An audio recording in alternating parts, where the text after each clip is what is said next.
Well, welcome to our first Discover Your Story Mastering the Elevator Pitch workshop, the first of two workshops. I'm really excited to help you explore how to create a compelling elevator pitch that will really open doors to ABWA with people and make lasting impressions. Our agenda today is pretty straightforward. We're going to discuss what the elevator pitch is, how to craft that elevator pitch and what each of the components of it is and what it looks like, tailoring your pitch to the specific scenario that you have, because you're not always in an elevator and there might be different purposes for your pitch, avoiding pitfalls so that it truly does resonate with your audience, and refining it as your purpose evolves or as the purpose changes. Sound like a good plan?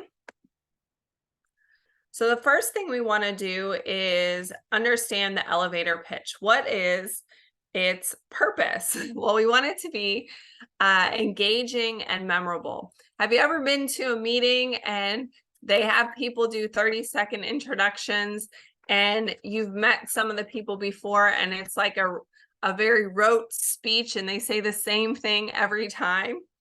Well, that's not interesting and people are just going to shut you out. So the elevator pitch is a brief and persuasive speech used to spark interest in ABWA and your business.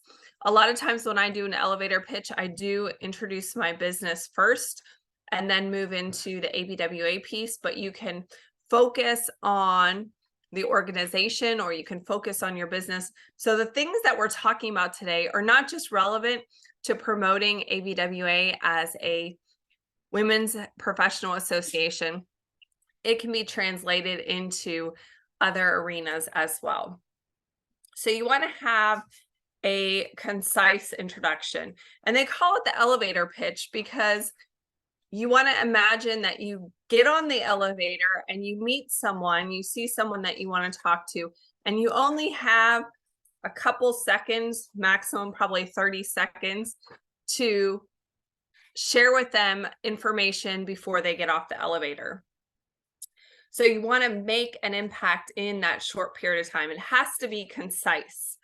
It has to spark their interest and start a conversation so that perhaps you could exchange cards and follow up with a bigger story, which is part 2 of our workshop.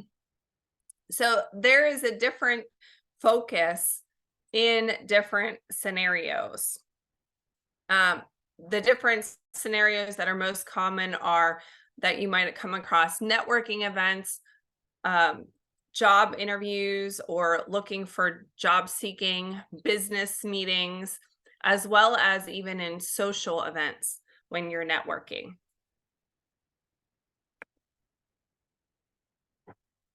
So let's look at the key components of that elevator pitch.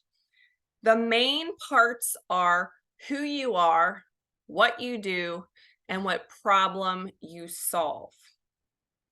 These are the elements that will help you create a pitch that will resonate with your target audience, the person that you have their attention for that short amount of time. So you want to introduce yourself briefly. You'll mention your name and maybe provide some background that's relevant to the context that you're talking to them. Then you're going to talk about what you do. Describe maybe your profession, role, or area of expertise. And this should be concise, like 1, maybe 2 sentences at the most. To make your pitch really engaging, we want to identify a problem or need that you can address. This is kind of like your hook to get them engaged in what you're saying. This will help them connect the value that you bring in the conversation. Why do they want to talk to you? Why do they want to schedule a coffee for next week to find out more? So this is your hook. So even if you don't know the person, you might have some prejudgment about what would be that hook, what would be that thing of interest that would make them want to get to know you better. And then you might discuss, finally, in your closing, some unique selling points or what differentiates you or your proposition from other people that they might meet at the event or encounter. What sets you apart from others in the field? Or what makes your idea special? Remember that this shouldn't sound like a broken record. It shouldn't sound like you memorized it. You can vary it some. It should be casual in the way that you deliver it and should sound genuine. You want to capture their attention and generate interest. If at all possible, if you know anything about the individual or their organization, we want to address that what's in it for me factor. So if you know who your target audience is, and we kind of have an idea in ABWA who our target member might be and what are some of the pain points that we can address, and we'll talk about that in just a little bit. Being able to identify that what's in it for me and address that in the way that you introduce the what you do and what problem you solve, because the problem you solve, that is their pain point. That is the thing that is the what's in it for me. How can I benefit from talking to you more? And creating that emotional connection. So if they resonate or they can identify with one of those problems that you talk about in your elevator pitch, they're going to want to know more. And so that element is really important as well.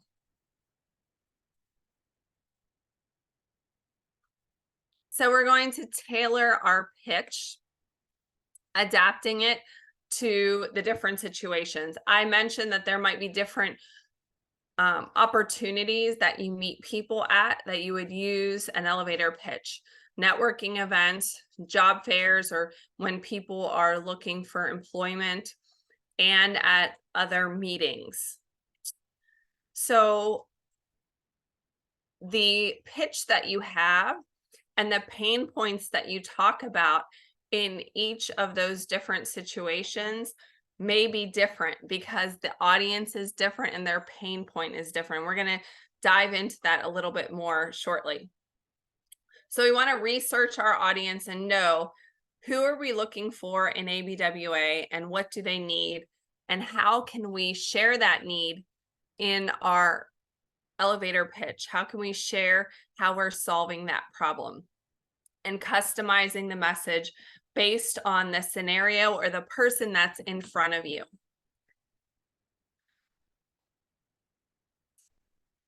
So, for example, at a networking event, you might focus on your skills and interests that align with the event's theme, or how that particular individual or that particular organization, that networking group, how someone who is in that group could benefit from ABWA. Customization in this way is about making your pitch relevant to the person or group that you're addressing. It shows that you put some thought into your communication, that you're not just yammering on, well, wah, wah, wah, because they're going to shut you out. And it's not just about getting as many cards as you can. You want to make that meaningful connection so they remember who you are and they schedule a follow-up. So we want to avoid common pitfalls when we're doing an elevator pitch. And I kind of talked about some of these or alluded to some of these at the very beginning. One pitfall to avoid is definitely overcoming sounding too salesy or pushy. Instead of trying to sell something like selling the membership immediately, you want to focus on creating that curiosity or that interest in what you have to offer and sparking the conversation. The elevator pitch is not a time to close the sale. This is not when you go to a networking event, you don't want to spend a half an hour talking to one person. You want to spend a short amount of time so that you can meet a lot of people. Now, you don't necessarily want to just do your elevator pitch and walk away. You might start a little bit more conversation, but you want to keep it to about 3 to 5 minutes with someone before you move on to meeting someone else so that you maximize that opportunity and that environment. Another mistake is using industry jargon that the listener might not understand. Hold on for just a second here. We have a puppy eating something on the floor. Yep.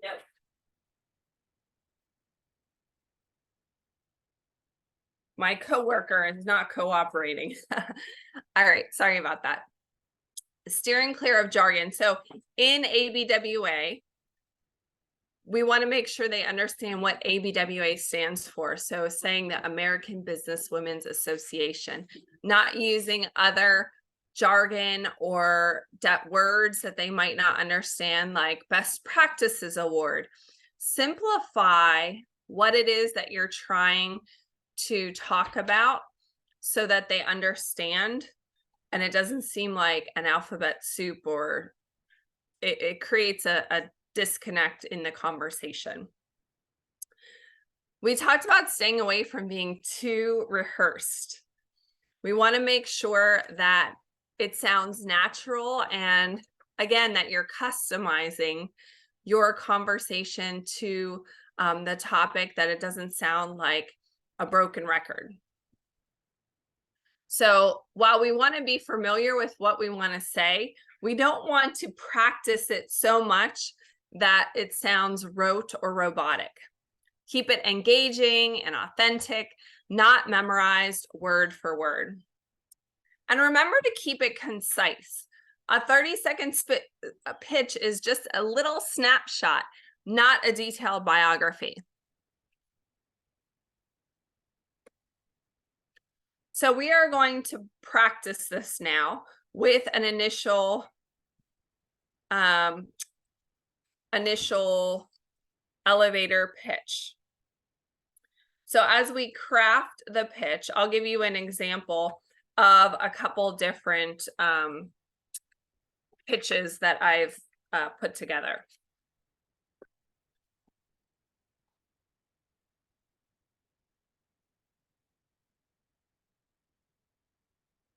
I'm Dr. Kella Price with Healthy Fit Alito. I help women create healthier lifestyles. I help them get their energy back with positivity in perimenopause and menopause. With my knowledge and education, I am really happy that I am able to guarantee success with my clients.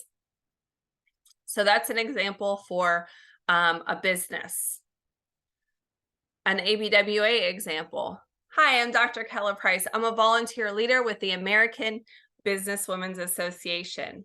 I support women in creating their best life by connecting them with leadership and learning opportunities, networking with a whole group of sisters to grow and learn. With a national network of women connected in friendship, this is more than just a membership. So those are two examples of an elevator pitch. Again, we want to be 30 seconds or less. We want to try to grab their attention and highlight strengths and interests in your elevator pitch. So I'm going to give you, if you want to grab a sheet of paper, I want to give you some time now to try to craft out your elevator pitch.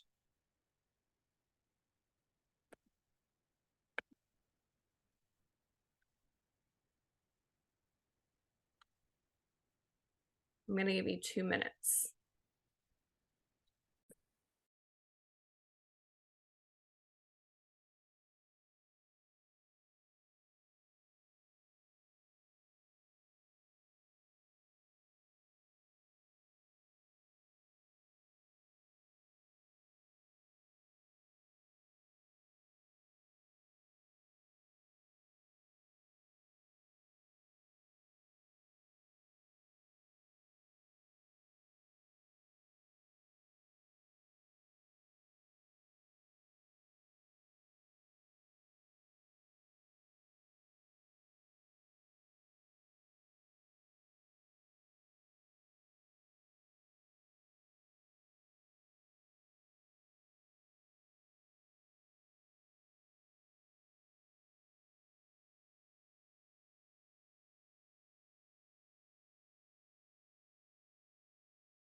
All right, that was the 2 minutes. Raise your hand if you need more time.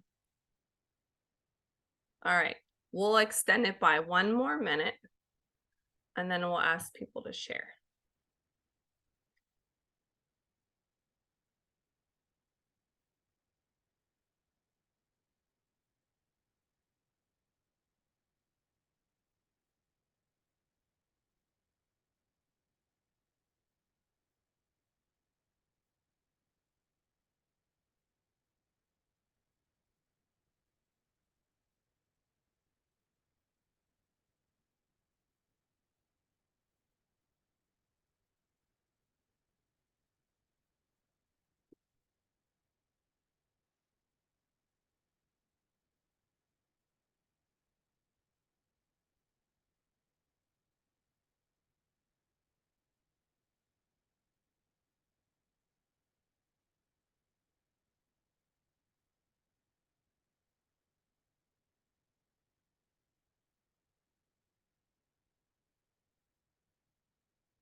All right.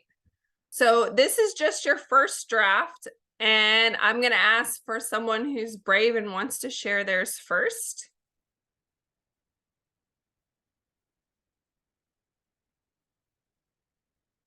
Who wants to be the brave first one?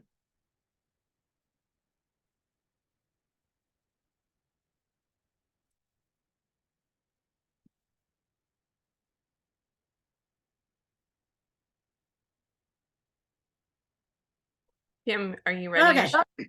All right. Let me set my timer just to see how long I'm here. All right, ready? Begin. Hi, I'm Kim Stengel. I'm a leadership trainer, facilitator, and speaker, and also a Broadway and film diva. I help women find their power and hone their skills to live their power and create success in their businesses and personal lives. With over 30 years experience, it is my passion to see women achieve their wildest dreams. Thank you. All right, that was 27 seconds. So feedback for Kim, what in your initial listening to her elevator pitch, it was concise. We hit all the main points. Do you understand what it is that Kim does? Y'all can unmute yourselves so we can have a conversation.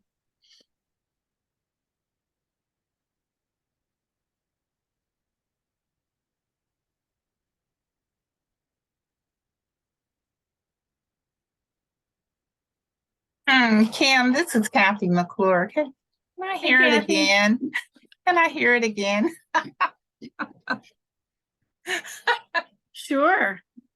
Can we do it again? Go Yeah. for it. Okay. Hi, I'm Kim Stengel. I'm a leadership trainer, speaker, and facilitator, and also a Broadway and film diva.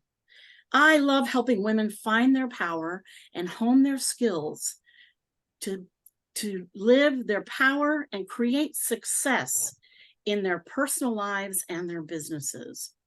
With over 30 years experience, it is my passion to see women achieve their wildest dreams, no matter where they can be, just by digging in and asking a bigger question. I added a little. And that's okay, because when you present it, it shouldn't sound exactly the same every time. Well, I think that probably would cause me to ask questions to, like, oh, wow, what do you mean I can achieve my dream? So it probably would definitely start conversation with me. Root, what do you think? Well, I would say, are you a life coach? I am a life coach. I don't particularly do that now. I do more public trainings. I do more group trainings and public speaking, but I have been a trainer and a life coach. Mm-hmm. So you did mention the training piece, and I think you said you described training in 2 different ways, a trainer and a facilitator. And I don't know necessarily that you need to have all of those pieces in there for them to understand that you do deliver training. If we have too many titles, I think it sometimes muddies the water and people get lost in, well, what is it that they actually do? Ruth. Yeah, so I actually really like your flowery language of being a Broadway diva, which I have a daughter that's one of those. So I kind of got like my imagination stuck on Broadway. And it's like, okay, so you can help my daughter get famous on Broadway? I can help her get good. Yeah, well, she already is good. Oh, is she on Broadway? Interesting point. I love that you share that part of your experience. When you introduce it as part of like your job title part of the sentence, I am blah, blah, blah, blah, blah. It does sometimes catch people's attention. I think they might get careful getting stuck on that particular element, and you're on to talking about how you do the coaching piece. So maybe say, you could apply that to the Broadway piece in your next statement about how you help women or create success. As a Broadway diva, my trainings are very engaging and interactive to allow women to use their creativity to unleash their success, or tie it into that piece. Any other feedback for Kim? Thank you for being our first volunteer. Who would like to go next?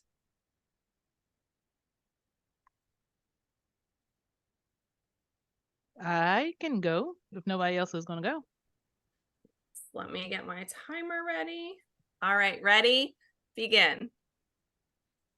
Listen, everybody loves technology. That is, when it works. And definitely when your computer works excellently, you love it. When it doesn't, you want to throw it out the nearest window. Listen, my name is Christina Hackett. I am the tech guru that will help you save time and money. I actually repair computers and a whole host of other devices. So if you need my services to save you money by not throwing it out of the window, call me.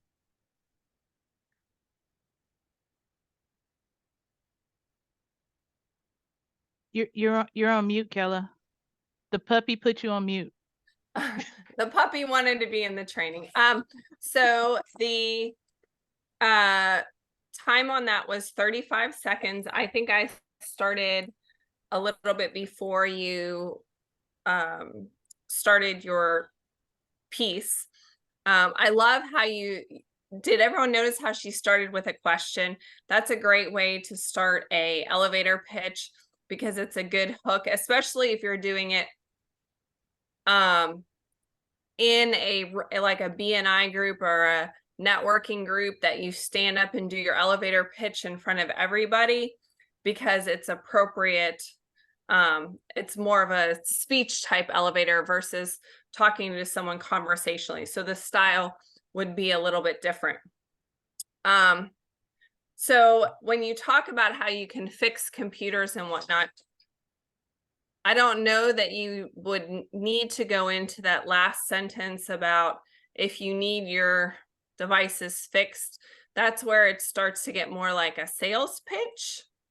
And you've already said you fix things. So if I have something that's broken, I might say, oh, I need Christina for this. Does that make sense? Yeah, that makes sense. I was actually doing it off the top of my head. I'm cooking. Oh, that was really good, especially for off the cuff. Who else would like to share?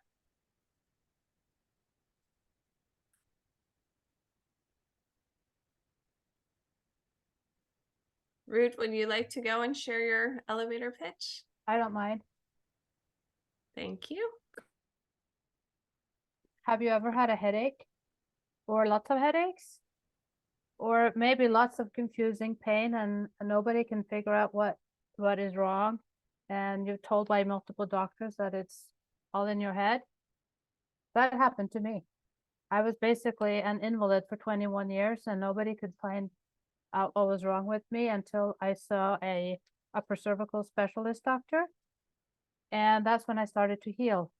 And for the last 29 years, I've been working for a doctor like that. And I help answer people's questions and connect you with problems, or connect them with problems, or their problems with the solutions for their pain, and help them give their life back. And if you call me, I'll help you find a solution for you without any popping, twisting, or jerking, and no medicine or surgery.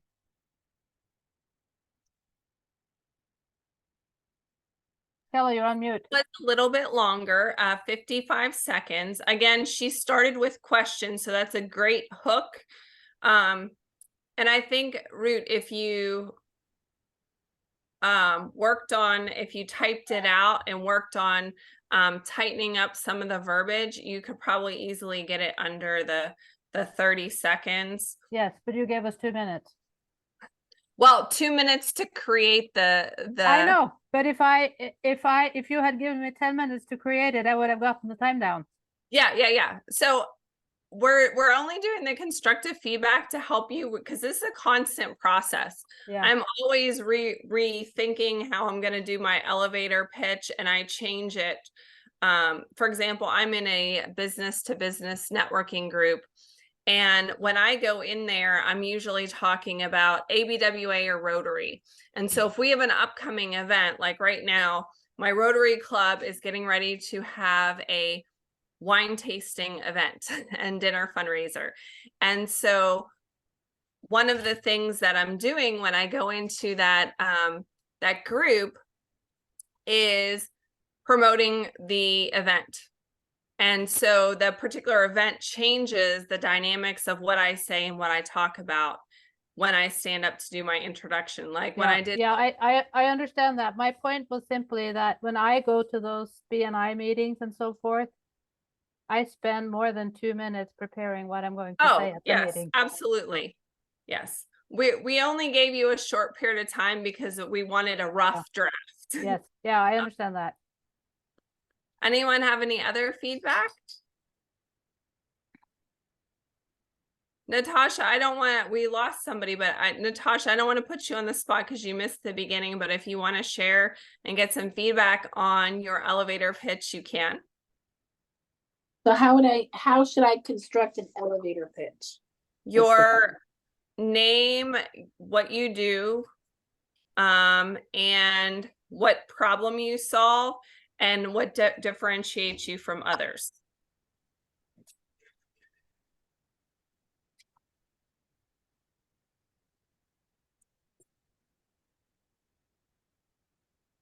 Okay, come back to me. Let me come up with it. Well, I think we've gotten everyone, so we're going to move on. You can work on it. And okay. I'm happy to take a look at these later or give you other feedback. I think it's helpful to kind of hear from other people as we're going through this process.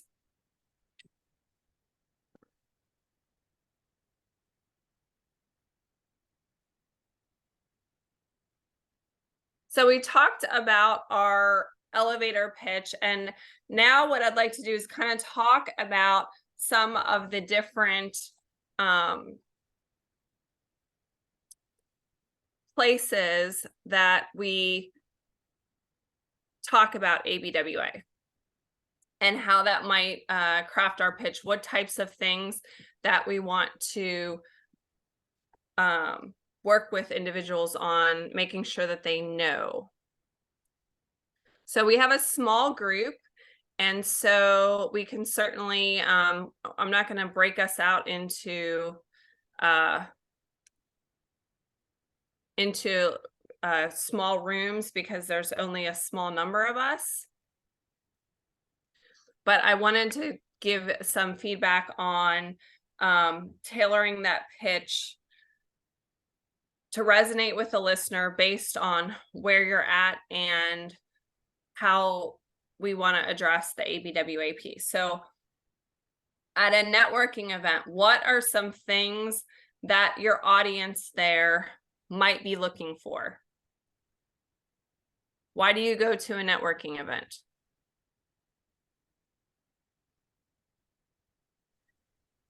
I do a networking event to promote my business, to figure out other businesses and how I might be able to help those businesses, and to also connect with other people that I grow relationships that I've grown relationships with. So growing relationships, connecting, and sharing opportunities for collaboration are all reasons that people would go to a networking event. So how do we address that need in ABWA? How do we address that pain point or that desire?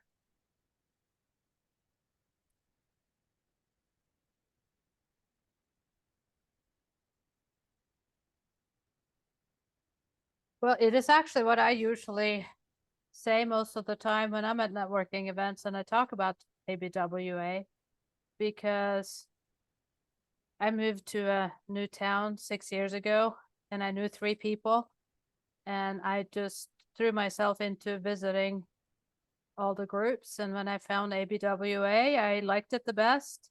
It was a bunch of fun women who were doing things with their life, and I had fun, and it was just the right kind of commitment, and I enjoyed it. So I heard fun women and making connections and people that are making things happen. So Yeah, those are all things that go ahead, sorry. Yeah, I usually also say something about, we have fun speakers and a fun program and a good meal. So I just rattle it all off. Yeah. So in the networking piece, that's how you would address that pain point and hit on some of those points in your introduction. Some of the other things that you could talk about with people who are in networking groups, they're looking to connect, and maybe they're looking to connect on a larger scale. So we can highlight opportunities to connect within our district, like training events like this and district meetups, council events, larger events where there's people outside your local area, as well as highlighting national opportunities to network and connect, like the National Women's Leadership Conference.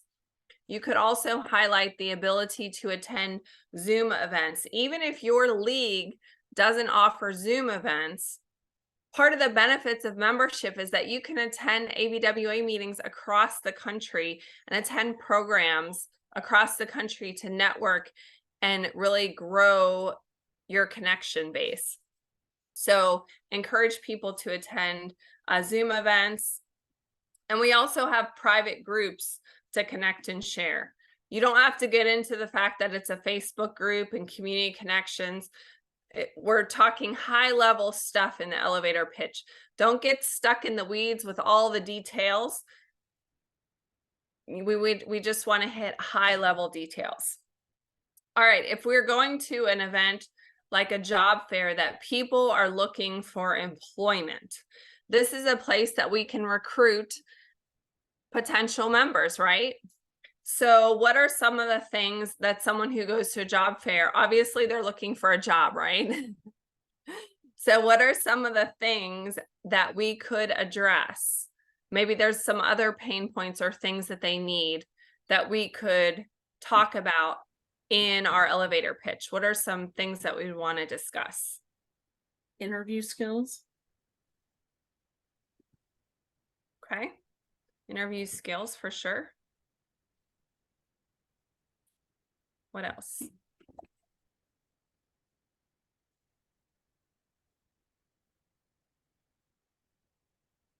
Resume writing.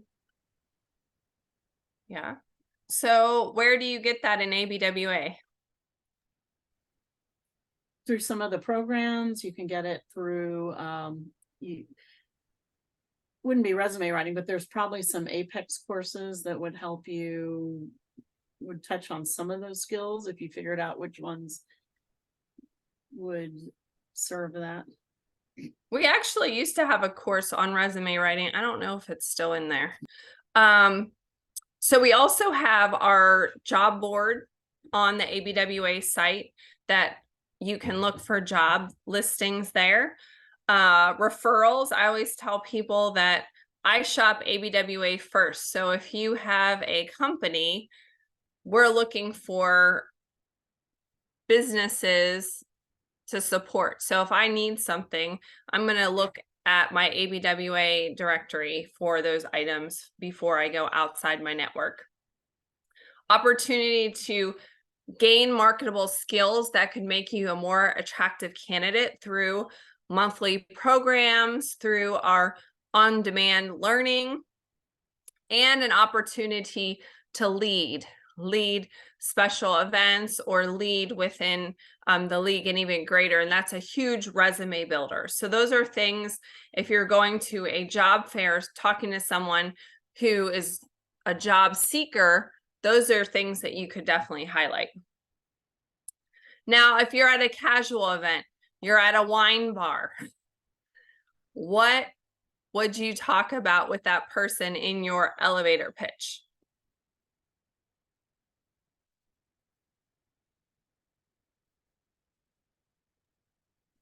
I'd change my elevator pitch and talk about another skill that I have.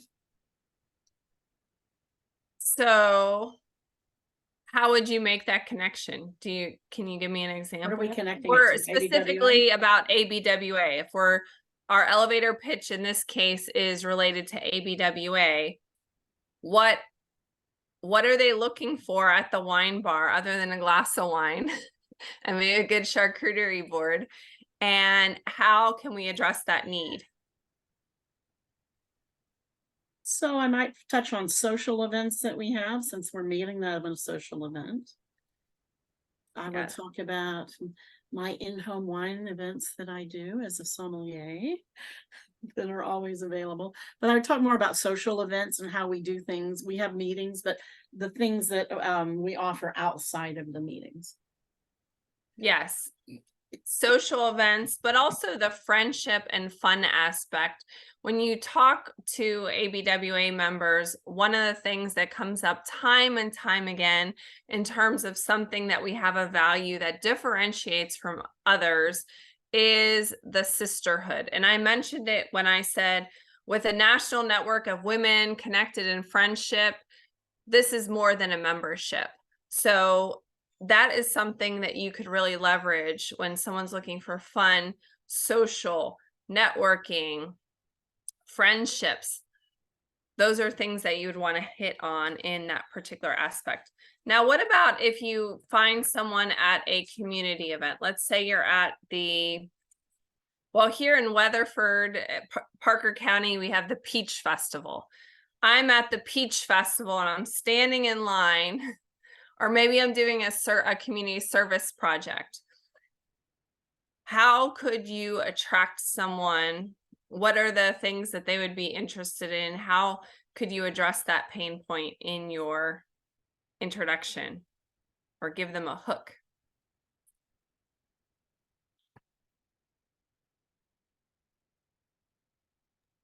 I'll give you an example of one for the wine event. Do you like wine? Do you want to support our community? I'm Kella Price, a member of Rotary Club of Aledo. We're inviting you to join us for our wine tasting and fundraiser coming up this month. Get your own set of Rydell glassware, dinner, and enjoy a tasting experience. This is one of our fundraisers to support our programs. And I love a good deal. We have this item, this ticket price set at $99, and you get a set of glassware valued at $178. Yes. No, I want to come. When is that? Oh, it is September 25th. It's going to be awesome. So the hook in that particular example, I did have a price because that particular example was from the B2B group. a community event. But if I was just casually at an event, standing in line or chatting with someone, you might start with, oh, do you like wine? Or maybe they're in the wine line or the beer line at the event. Do you like to support the community? And then you give them a just, oh, we're having a great event and I would love for you to check it out. We're having a wine tasting and dinner experience this month.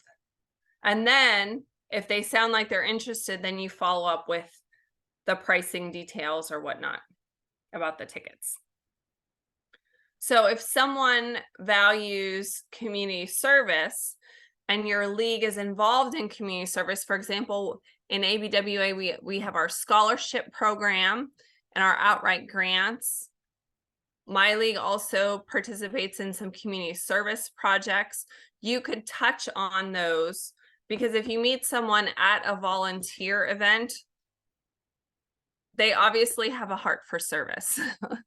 So touching in on how they can serve the community could be beneficial. You could also talk about serving by mentoring other women who are looking to learn and grow.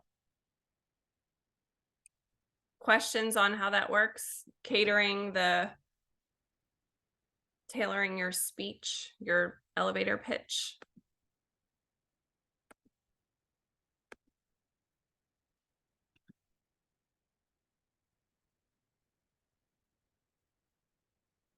So as we work on our pitch, it's important to take a look at it, sometimes record yourself and see if it sounds rote or memorized.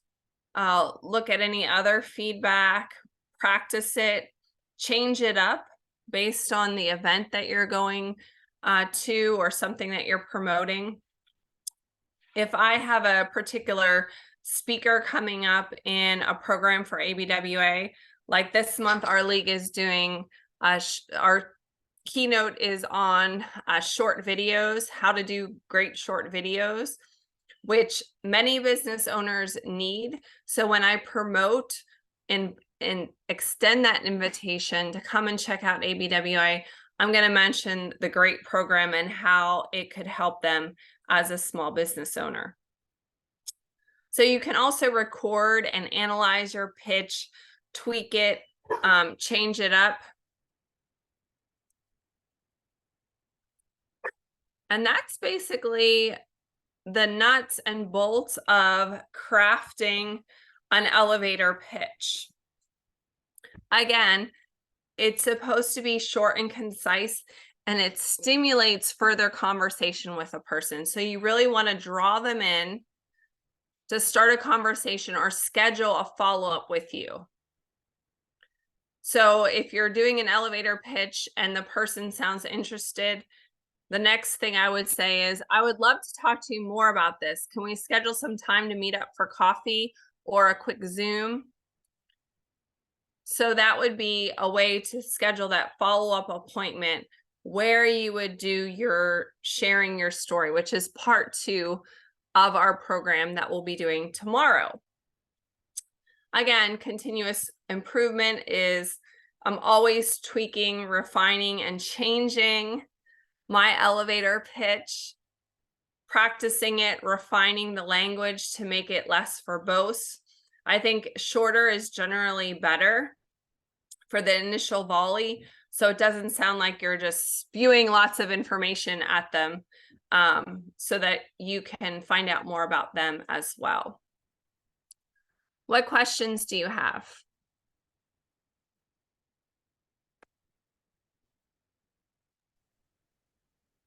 Did you find this helpful? Did you get some good tips on how you can utilize this to promote your business or ABWA? I do have a question. Yes, Actually. Chris. Okay, so for somebody that has multiple avenues that they go down,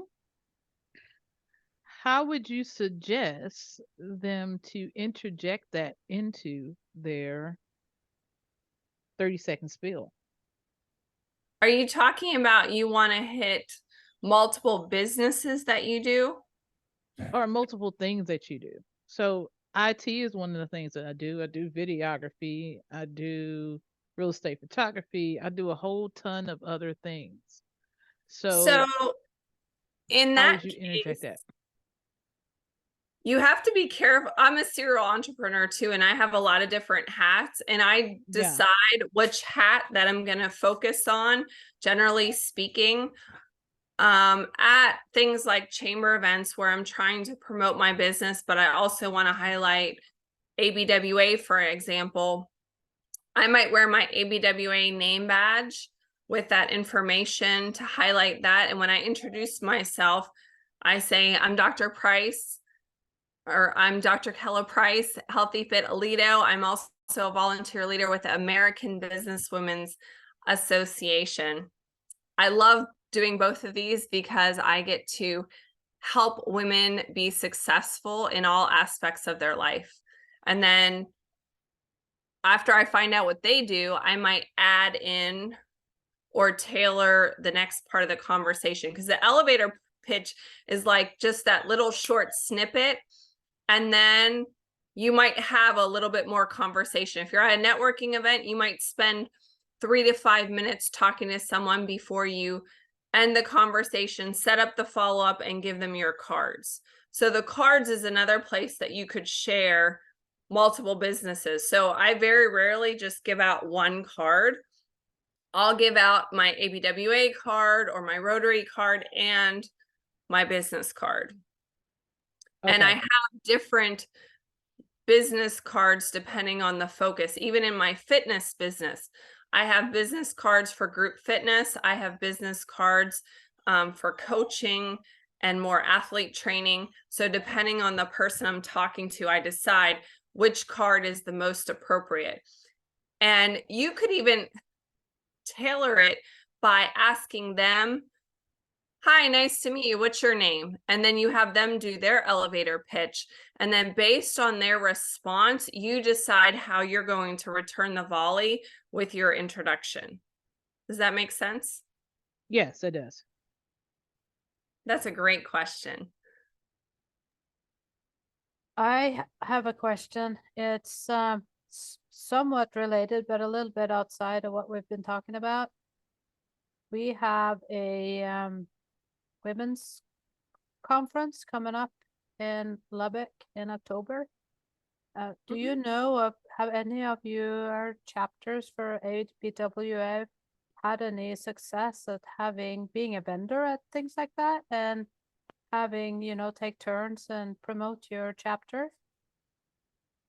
Yes. So last year, the leagues in Dallas attended a women's specific one-day conference. We purchased a table or a booth in the expo, and we also provided a giveaway for the wine tasting social at the end of the day. So we had a couple different things we were doing, and all of the leagues that collaborated had their flyers at the table. We talked to people. We did a giveaway at the table as well. I forgot to mention that. And the giveaway, essentially, for both giveaways, we did a free meeting. So the person that drew was invited to attend one of our next events for free. So it's a low cost entry point.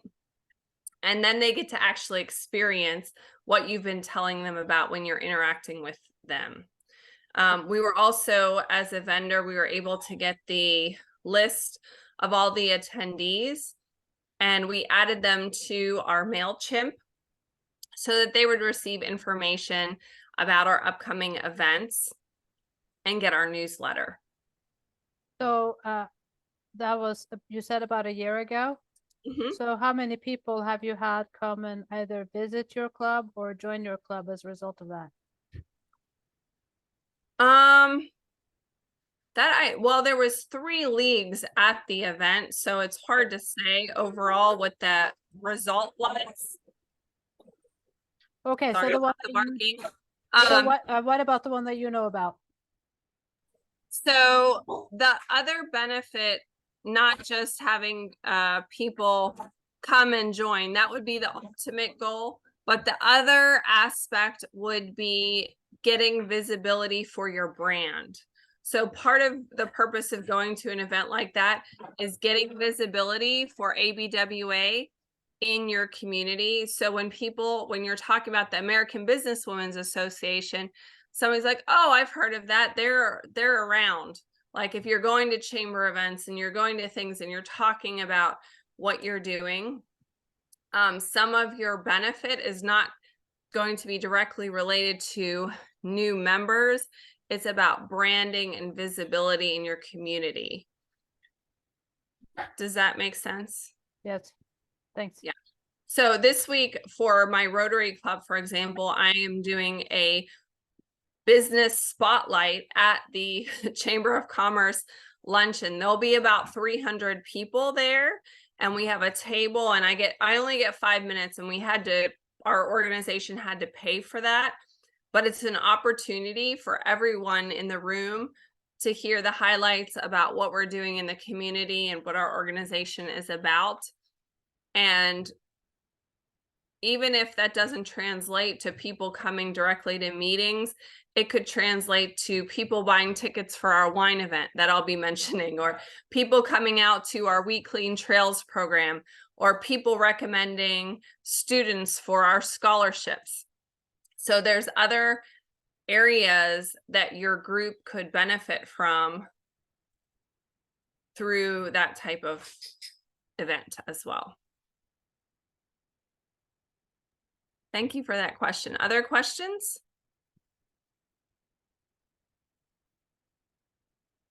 I have one. Yes. So I am starting, besides all my ABWA groups and all the stuff that I do. I just joined another, it's called the Fort Bend Junior Service League also. So I think I'm going to do like a link tree, but I started a notary business, or I'm starting a notary business. So my thing is now I'm trying to shift when I am at ABWA meetings, not just promoting Fort Bend, but promoting myself. And so I am struggling on how to do that. So I don't know if you were on the call when I mentioned earlier, you can always introduce yourself and then your volunteer leader role. I'm Dr. Kella Price with Healthy Fit Aledo and a volunteer leader with the American Businesswomen's Association. So you can introduce both things and then focus on one for the elevator pitch. Okay. Now, if you're going to events regularly, I wouldn't necessarily recommend, especially in 30 seconds, you can't adequately talk a lot about a business and ABWA. You kind of have to pick a focus. You can do both job titles, but pick a focus for the elevator pitch.